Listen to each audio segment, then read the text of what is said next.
2 நாளைக்கு முன்னாடி ஒருத்தர் மீட் பண்ணியிருக்கேன், அவர் கோடிங் பற்றி எதுவுமே தெரிலன்றாரு. ஆனால் பார்த்தீங்கன்னாக்கா வாட்ஸ்அப்பில் வந்து ஒரு மெசேஜ் அனுப்பிச்சாக்கா அதை ஆட்டோமேட்டிக்காக கனெக்ட் பண்ணி கேலண்டரை புல் பண்ணி அதுக்கு டேட்டாஸை வந்து ஃபீட் பண்ணி என்னென்னவோ பண்ணி கடைசியில் வந்து இமெயில் அனுப்பிச்சிடுது. எப்படிங்க பண்ணீங்கன்னு பார்த்தாக்கா ஃப்ளோஸ் இருக்குது, N8N அப்படிலாம் சில டூல்ஸ் இருக்குது, அது மூலமாக நான் பண்ணேன். எனக்கு கோடிங்கே தேவையில்ல, பட் எந்த மாடல் எப்படி யூஸ் பண்ணணும் அப்படின்னு சொல்லிட்டு தெரிஞ்சால் மட்டும் போதும் அப்படின்னு சொல்லிட்டு போயிட்டே இருந்தார். அப்புறம் தான் புரிஞ்சது, ஓகே ஏஐ படிக்கணும் அப்படின்ற பேரில் நம்ம எந்த அளவுக்கு வந்து ரொம்ப பேக்கில் இருந்துருக்கோம் இதெல்லாம் அப்டேட் பண்ணிக்காமல் அப்படின்னு சொல்லிட்டு புரிய வந்தது. அதுக்கப்புறம் எடுத்து எக்ஸ்ப்ளோர் பண்ண விஷயங்கள் தான் இதெல்லாம். ஸோ என்ன மாதிரியே நீங்களும் இருந்தீங்கன்னாக்கா இந்த வீடியோ வந்து உங்களுக்கு கண்டிப்பாக ஹெல்ப்ஃபுல்லாக இருக்கும்.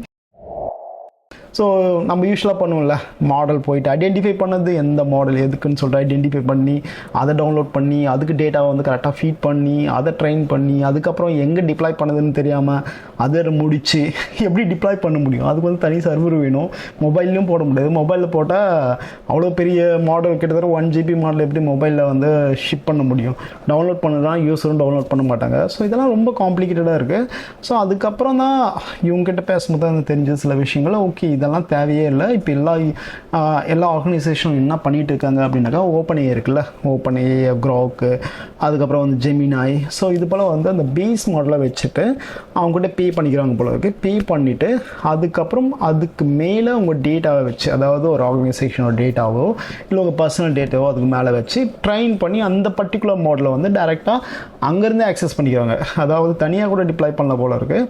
ஓப்பன் ஏஐலேருந்தே அந்த மாடல் ட்ரைன் பண்ணி வச்சுட்டாங்கன்னு வச்சு, அது ஒரு யூஆர்எல் தருது, டேரெக்டாக அது மூலமாக ஆக்சஸ் பண்ணிக்கிறாங்க. டேரெக்டாக வந்து கம்யூனிகேஷன் பேக் அண்ட் ஃபோர்த்துக்கு வந்துட்டு இருக்கு. அதுக்கேற்ற மாதிரி நீங்கள் பே பண்ணிட்டு போயிட்டே இருக்கலாம். ஓகேவா? ஸோ அப்படி தான் ஒர்க் ஆகுது. யாருமே ஓன் யூஐ வந்து ட்ரைன் பண்ணி எங்கேயுமே டிப்ளாய் பண்ணல, யாருமே இது பண்ணல. எல்லாருமே அண்டர்நீத், அதாவது பிஹைண்ட் த சீன்ஸில் வந்து ஓப்பன் ஏஐ, க்ராக்கு, ஜெமினாய் இது போல் ஒரு ஏஐ தான் யூஸ் பண்ணிட்டுருக்காங்க. ஸோ அது போல் ரீசன் நான் எக்ஸ்ப்ளோர் பண்ணும்போது வேறு என்னென்ன ஆப்ஷன்ஸ் இருக்குன்னு கேட்குறப்போ என்ன சொல்லுவாங்க, ஃப்ளோவைஸ் அப்படின்னு சொல்லிட்டு ஒரு இது சொல்லியிருந்தாங்க. ஃப்ளோவைஸில் பார்த்தீங்கன்னாக்கா இது போல் டூல் ஏஜென்ட் அப்படின்னு சொல்லிட்டு ஒன்று எடுத்து வச்சுட்டா போதுங்க. அதில் பார்த்தீங்கன்னாக்கா இது கனெக்ட் பண்ணதுக்காக இதெல்லாம் பார்த்தீங்கன்னாக்கா நீங்கள் யார் வேணாலும் பண்ணலாம். கான்செப்ட் மட்டும் தெரிஞ்சுன்னா போதும். கோடிங் அப்படின்ற ஒரு வேலையே கிடையாது.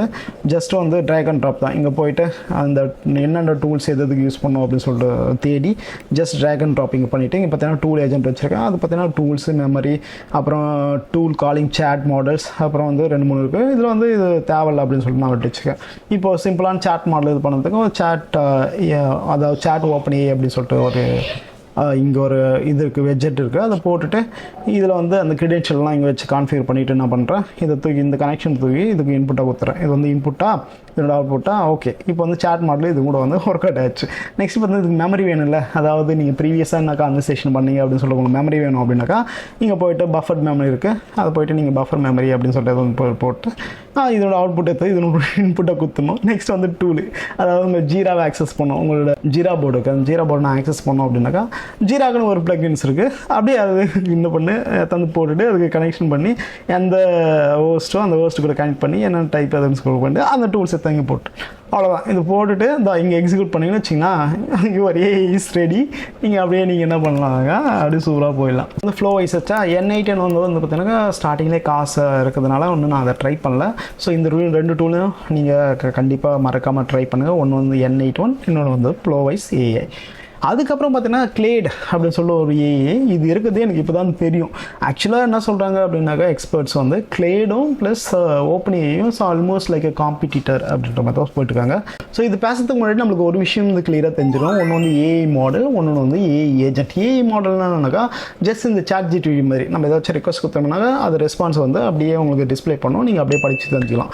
இது வந்து பார்த்தீங்கன்னாக்கா ஏஐ மாடல், சரியா? ரிக்வெஸ்ட் ரெஸ்பான்ஸ் இந்த ஃபார்ம் ஆஃப் டெக்ஸ்ட்டு இல்லை ஆடியோ வீடியோ அது போல் போயிடலாம். நெக்ஸ்ட் வந்து பார்த்தீங்கன்னாக்கா ஏஐ ஏஜென்ட். இது எதுக்குன்னாக்கா இது வந்து ரெஸ்பான்ஸ் மட்டும் தராது, உங்களுக்கான வேலைகளையும் இது செஞ்சு முடிக்கும். இது வந்து வேலைகள் வந்து பார்த்தீங்கன்னா ஒரே ஒரு ரெக்வெஸ்ட் ரெஸ்பான்ஸோட முடிஞ்சிடுறது. ஒரு வேலையை செய்ய அப்படின்னாக்கா அதுக்கு என்னென்ன வேலையெல்லாம் கனெக்டாக இருக்கோ அந்த வேலையெல்லாம் ஃபுல்லாக பர்ஃபார்ம் பண்ணிவிட்டு ஃபைனல் அவுட்புட்டை உங்களுக்கு தரும். ஃபார் எக்ஸாம்பிள் இப்போ வந்து என்னோடய கேலண்டர் செக் பண்ணி எனக்கு நாளைக்கு அப்பாயின்மெண்ட் இருந்தாக்கா நாளைக்கு மியூசிக் ஷோவுக்கு எனக்கு வந்து ஒரு டிக்கெட் புக் பண்ணித்தா அப்படின்னாக்கா நம்ம கேலண்டர் செக் பண்ணணும். செக் பண்ணிவிட்டு அதுக்கப்புறம் வந்து ஒரு மியூசிக் ஷோ அவைலபிலிட்டி செக் பண்ணணும். மியூசிக் ஷோ அவைலபிளாக இருந்தால் அங்கே ஒரு டிக்கெட்டை புக் பண்ணணும். புக் பண்ணி பேங்க்கோட ட்ரான்சாக்ஷன் பண்ணி ஃபைனல் அவுட்புட்டு நம்மளுக்கு தரும். இவ்வளோ வேலையும் வந்து பிஹைண்ட் த சீனில் வந்து ஏஜென்ட் பண்ணும். ஏஜென்ட்ன்றது it's like making the real time task okay, combination of multiple task அப்படின்னு சொல்லலாம். ஏஐ மாடல் வந்து ஜஸ்ட் வந்து ரிக்வஸ்ட் அண்ட் ரெஸ்பான்ஸ். ஓகே, இதில் வந்து எம்சிபி அப்படின்னு சொல்ல ஒரு கான்செப்ட் வச்சுருக்காங்க. இந்த மேனேஜ் கனெக்டர் இருக்குல்ல, இந்த மேனேஜ் கனெக்டரில் நீங்கள் போனீங்கன்னாக்கா டிஃப்ரெண்ட் கைண்ட் ஆஃப் எம்சிபி நீங்கள் ஆட் பண்ணிக்க முடியும். ஸோ ஃபார் எக்ஸாம்பிள் நீங்கள் ப்ரௌஸ் கனெக்டரில் போனீங்கன்னா இதோ பாருங்கள், இதெல்லாம் வந்து connectors like opening. I think இதெல்லாம் எம்சிபி ப்ரோட்டோக்கால் மொத்தமாக ஒர்க் ஆகுதுன்னு நினைக்கிறேன். எம்சிபி ப்ரோட்டோக்கால் என்ன அப்படின்னு சொல்லிட்டு நம்ம சொல்லலாம், அது நெக்ஸ்ட்டு செஷனில் வச்சுக்கலாம்னு வச்சுங்க. ஸோ இதில் வந்து நீங்கள் அதை ஜீரா ஆக்சஸ் பண்ணோம்னா இது ஜஸ்ட் கிளிக் பண்ணி ஆட் பண்ணிக்கலாம்.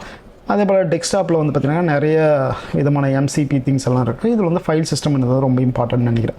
ஸோ ஃபைல் சிஸ்டம் எதுக்குனாக்கா உங்களோட லோக்கல் ஃபோல்டரை வந்து ரீட் பண்ணதுக்காகவோ, லோக்கல் ஃபைல்ஸை ரீட் பண்ணதுக்காகவோ, இல்லை லோக்கல் ஃபோல்டர்ஸை இன்ஃபர்மேஷன் ஷேர் பண்ணதுக்காகவும் நீங்கள் யூஸ் பண்ணிக்க முடியும். ஸோ இங்கே ஜஸ்ட் ஆட் பண்ணிவிட்டு இங்கே டவுன்லோட் பண்ணி கொடுத்தீங்கன்னாக்கா அது ஆட்டோமேட்டிக்காக டவுன்லோட் ஆகிடும். ஆக்சுவலாக நான் வந்து டெஸ்க்டாப் வச்சுருக்கேன். இந்த டெஸ்க்டாப்பில் பார்த்தீங்கன்னா ஆல்ரெடி அந்த ஃபைல் சிஸ்டத்தை கான்ஃபிகர் பண்ணிக்கிறது உங்களுக்கு தெரியும். ஸோ இந்த ஃபைல் சிஸ்டம் கான்ஃபிகர் பண்ண இந்த ஃபைல் சிஸ்டத்தில் வந்து என்னென்ன ஃபங்க்ஷன்ஸ் இருக்குது அப்படின்னாக்கா இந்த folder, director, move, list, all the directory, edit files, right files, இந்த எல்லா ஆப்ஷன்ஸும் இந்த பர்மிஷனாக கொடுத்துருக்கேன். இந்த ஃபைல் சிஸ்டம் மூலமாக ஏதாச்சும் ஒன்று ரைட் பண்ண அப்படின்னாக்கா ஏஐ என்ன பண்ணுனாக்கா அதோட ரெஸ்பான்ஸை அங்கே எடுத்துகிட்டு போய்ட்டு ரைட் பண்ணும். ஓகே, அதுபோல் நீங்கள் நம்பர் ஆஃப் கனெக்டர்ஸ் ஆட் பண்ணிக்க முடியும். அதாவது கேலண்டர் வேணும்னா கேலண்டர் கனெக்டர்ஸ் ஆட் பண்ணிக்கலாம். அதுபோல் நம்பர் ஆஃப் கனெக்டர்ஸ் நீங்கள் ஆட் பண்ணி தேர்ட் பார்ட்டி கூட நீங்கள் வந்து இன்ட்ராக்ட் பண்ணிக்கவும் முடியும்.